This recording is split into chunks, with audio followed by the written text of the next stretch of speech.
加拉塔沙雷目前喺土耳其超級聯賽中展現出絕對嘅統治力，穩坐榜首位置。主教練奧簡布魯克成功建立一套兼具高壓迫與快速轉換嘅戰術體系，喺最近10場嘅比賽當中，球隊錄得8勝1和1負嘅驕人戰績。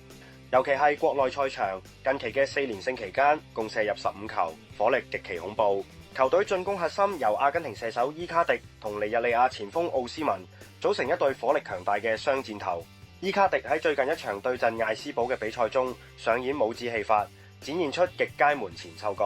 而奧斯文喺歐聯聯賽階段嘅數據同樣驚人，8場比賽射入6球，射門準確率高達75%。佢強大嘅身體質素與爆發力將會係祖雲達斯防線嘅噩夢。由史巴列提執教嘅祖雲達斯正處於一個戰術轉型陣痛期。史巴列提試圖將原本保守嘅風格轉變為更加主動嘅控球同進攻。雖然喺歐聯聯賽階段後期表現回勇，曾擊敗賓菲加並戰平摩納哥，但最近嘅意甲聯賽中，球隊喺意大利打比中以2-3輸俾國際米蘭，暴露出防線喺面對高強度對抗時嘅不穩定。祖雲達斯目前面臨最嚴重嘅問題係鋒線傷病，首席射手華荷域因內收肌受傷，需要長期休戰，加上另一位前鋒米力亦都養傷，使到球隊不得不依賴奧賓達同莊拿芬大衛支撐進攻。歷史交鋒數據對加拉塔沙雷非常有利，雙方過去6次歐聯交手中，加拉塔沙雷錄得2勝3和1負。